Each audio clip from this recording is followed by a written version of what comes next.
Some people might disagree, but the Ford Probe is actually a very good car. It just happens to have a terrible name and a mostly forgotten history. Today, let's talk about my time with this purple 97 Probe GT, what makes it so much fun, what makes it infuriating, and why I think it should be considered a classic. Oh, and also why I'm selling mine.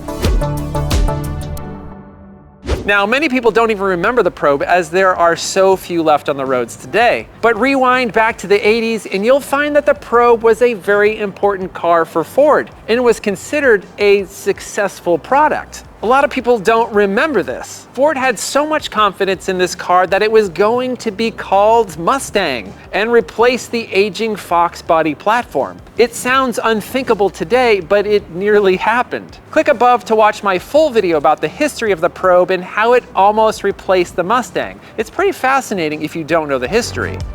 And yes, people did make fun of the name. They still do. When Ford realized it couldn't be called the Mustang, they chose one of the worst names in automotive history. The alien probe and anal probe jokes started almost immediately, yet Ford soldiered on with this somewhat suggestive name all the way until '97, which is the model year of my purple Ford Probe right here. Terrible name aside, the first gen Probe was successful out of the gate. It was fun to drive, had decent power, and the design was super sleek and futuristic. It even made Car and Driver's 10 Best list in '89. By the early '90s, sales slowed and the introduction of the second gen Probe was on the horizon.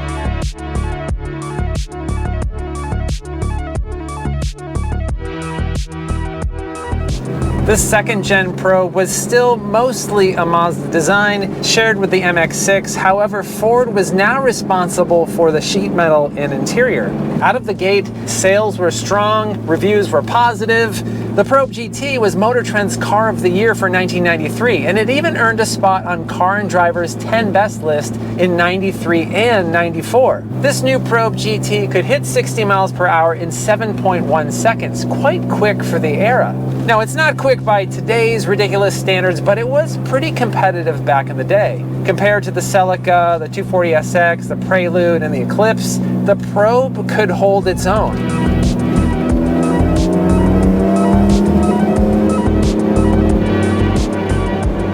Handling was excellent by front-wheel drive standards, which is unsurprising considering Mazda is pretty good at designing fun-to-drive vehicles. And 3 decades later, this car still lives up to those early rave reviews. It's super fun to drive.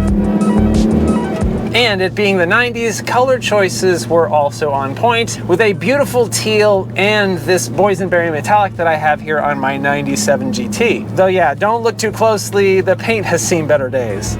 So looking back, was this car good enough to be called a Mustang? Well, I don't think it was a question of it being good enough. It was just a much different formula for a much different audience. Mustangs were for the traditional crowd that is maybe a bit more resistant to change. The Probe was for the adventurous crowd that was maybe more interested in futuristic styling, handling, and the types of sporty compact cars that Japan was making popular.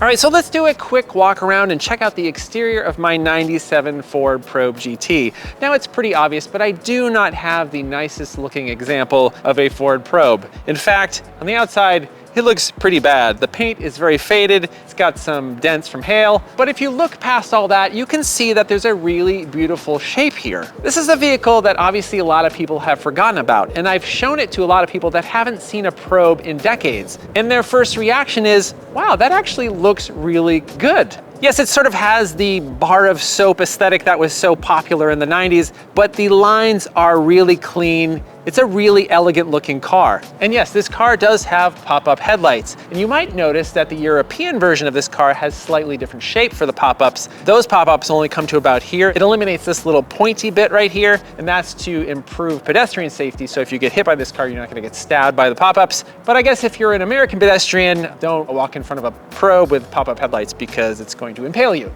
Impaled by a Probe. Okay, we don't need to go there. Anyway, moving on. Moving on to the side profile, yes, it continues those very clean lines. There's not anything fussy going on here, which I really appreciate. And these particular wheels, they're very chrome, very 90s. These wheels are actually directional, so you have to put them on the correct side of the car for them to look right. So if you're a future Ford Probe owner, don't mess this up. So here's something kind of interesting. Right here on the side is this sort of blurry GT sticker that they've got here. On earlier models, this was a slightly different design that matched the panel on the back of the car. As you can see right back here, it's a slightly different font, slightly different logo for the GT right here, which does not match the side on this 97. I guess they just thought, no big deal. We can make it inconsistent, but I do really, really love how this GT logo looks back here. I mean, you have this really cool spoiler in the back. Not all Probes got this. I think it looks better with the spoiler. So yeah, if it weren't for the terrible paint that my car has, this would be a pretty beautiful car. Let's check out the inside. Let's start with these really interesting sort of side mounted door handles. They are flush. It's pretty neat.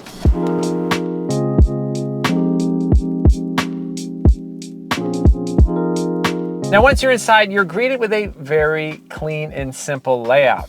Now, this is a 97, the last year of the Ford Probe. So the interior in here is pretty boring, I guess you could say. It's all black. It's very sleek, but it's not really very colorful. Earlier Probes had some pretty interesting fabric choices that you could get, but that was sort of growing out of fashion towards the end of the 90s. So one of the things that I love about this era of cars, and specifically the Ford Probe, is how easy it is to see out of the front and side of this vehicle. Now, if you've driven new cars lately, a lot of them have become really, really difficult to see out of, but it's really apparent that good visibility was a design goal with this car, especially the front, because it's very easy to see where the front of the car is. But this is not a large car. I'm pretty tall, I'm 6'3", and I don't really fit all that well in here. I have the seat all the way back, as far back as I can get it, and it's fine. I can fit in here all right, but it's definitely better suited towards people who are a little bit shorter than I am. And it's kind of funny too, I don't really think these seats are all that comfortable, and it may just be due to my height. I know a lot of people don't complain about them, but they're not the best seats I've ever sat in. But aside from the seats, when it comes to ergonomics, things in here are really quite good. It is obviously a very driver-centric design here with this sort of wraparound dash that is favoring the driver. Big chunky buttons for the window controls, big chunky buttons for the fog lights and the rear wiper and the defroster. The only place where that design philosophy is sort of lost is with the stereo.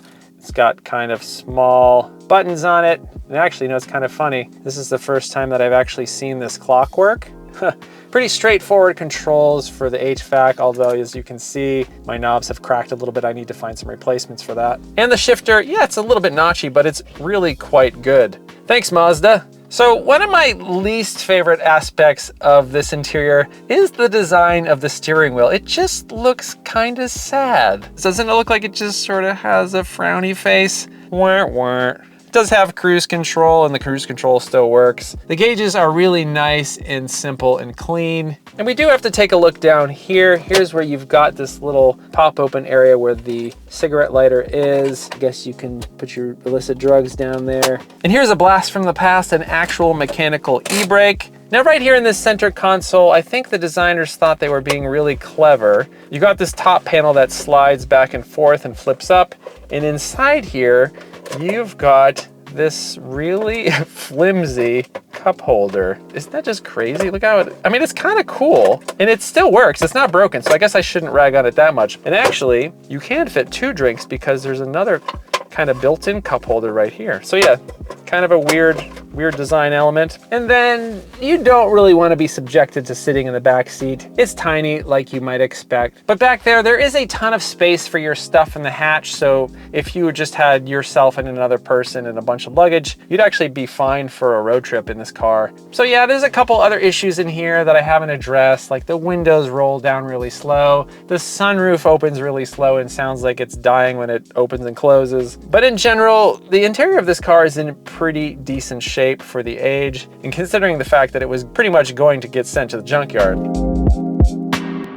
Fast forward nearly 30 years since the Probe's last year on the market, and you'll probably notice that there are nearly 0 left on the road. And it's not because they didn't sell well. They did, at least here in North America. My theory is that many cars from the 80s and 90s were treated as disposable and replaceable. When repair bills got too expensive, many people dumped their vehicles in favor of new cars, leaving old machines to rust in junkyards or meet their fate at the hands of the crusher. While there are plenty of mechanics that like to work on the simple cars from the 50s and 60s, there are fewer and fewer shops that want to spend time diagnosing problems with the much more complicated cars from the 80s and 90s. Parts are also becoming more difficult to find for many of these machines. And specifically with the Probe, we have a very small engine bay. With the GT that we have here, Mazda crammed a V6 in there with absolutely no room to spare. You want to change the water pump? Good luck fitting your hands in there. The best option is to remove the motor mounts and lower the engine to access it. You want to change the crank pulley? Same thing. Remove the motor mounts and lower the engine. You get the idea. It's not impossible to work on a Probe, but you have to be dedicated. You have to love this car. If you're mechanically inclined, you have to invest your time. If you're not, be prepared to pay more than average for typical jobs. This is perhaps one of the reasons why not many Probes still exist. And over time, these cars weren't always exactly the most reliable. Hard to reach vacuum lines would crack, valve cover gaskets would leak, distributors would die, solenoids would fail. And when these cars got shuffled on to second and third owners, it's likely that much of the needed maintenance was deferred.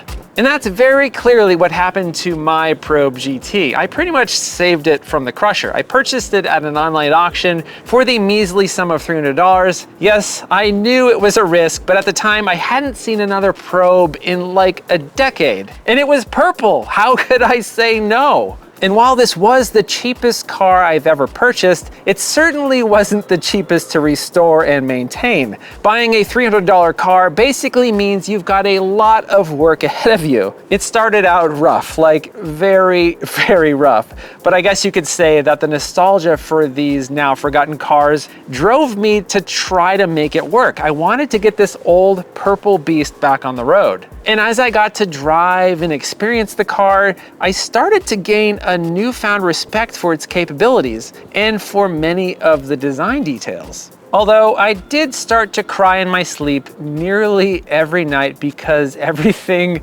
kept breaking. Makes me sad just thinking about it right now. Okay, so this is the part of the video where you're likely going to second guess my claim that the Probe should be considered a classic. When you see what I was faced with, you might suggest that all Probes belong in the junkyard. The first few months of my time with this car was a constant battle busting my knuckles in the small engine bay. It was overheating and it needed a new water pump. And while you're in there, you might as well replace all of the pulleys and the timing belt, but the overheating continued. I spent countless hours trying to pinpoint the problem, flushing the coolant several times, throwing part after part at the problem. Eventually, it seemed like getting all of the air bubbles out of the coolant system fixed it. But then it presented some new problems and it kept stalling. So I threw a ton more money at it, replacing busted solenoids, cracked intake lines, gaskets, belts, plugs, wires, sensors, suspension components, and more. After many hours and dollars later, it looked like it was fixed. I took it on a journey up Angeles Crest Highway, only to find out that hard driving caused it to overheat again. After limping it home, the car sounded terrible, and I thought I killed it. Frustrated, I let it sit for a while, but then I finally brought it to a trusted mechanic who quickly determined that the overheating problem was due to a severely clogged exhaust. Many hundreds of dollars later, a new exhaust system was installed, and it now runs beautifully. No overheating whatsoever. After a couple weeks, it bit me again, the crank pulley shattered, and it was back at the shop for another expensive visit to lower the engine down and install a new crank pulley. But after all of that, finally, I'm pretty sure I've sorted through all of its major issues. It's been on a few trips back up Angeles Crest without any issues and has been an insane amount of fun each time. So yes, that was a ton of work to get this car where it is now. And I should reiterate that this car was pretty much on its deathbed when I bought it. At $300, I knew that it was going to be a lot of maintenance and a lot of restoration. So hopefully if you buy one, it won't need nearly as much work as mine did. When you stay on top of the little things and, actually maintain it, the Probe can be a surprisingly reliable machine. Now that I've spent countless hours and a ton of money bringing this one back from the brink, it's been pretty reliable. And there's still a very active probe community on Facebook, so if you buy one of these and you're in a bind, chances are that there's someone there that can point you in the right direction when something fails. So yeah, it's very easy to make fun of this car because of the name, or to write it off because it wasn't the right car to take on the Mustang name. If you actually look back and see the reaction to this car when it was new, you'll start to recognize that it was a well-loved machine and an important part of Ford's history. And yes, now after 4 years of ownership, it's time to pass this rad machine on to a new owner. Now that all of the kinks have been worked out, it's been very enjoyable to own. But if you know me, then you know that I usually have too many vehicles. And over the years, I haven't really had the best of luck with cars, so I'd like to try to improve my car karma by selling vehicles when they're at their most reliable state. So I'd like to think the new owner is getting a probe that hopefully doesn't need too much attention. But it is a probe, so you never know. In the 4 years that I've owned this car, I've spent way more than the $300 purchase price bringing this thing back from the dead. So it's not like I'm going to be making any money with this sale. But who knows, maybe the values on these cool forgotten cars will start to go up and the new owner will have a true classic on their hands. Well, a true classic that needs a paint job. Or you could say it's a true classic with some well-earned patina. But ultimately, the ownership experience of this probe has truly been priceless. I really got to delve into the history of this machine, got to experience its super fun driving dynamics, got to meet some probe fanatics that helped me along the way, and got to own an important piece of Ford's history. So there you have it. What started out as a $300 car saved from the crusher ended up being a super fun daily driver. And in my opinion, should be regarded as a classic.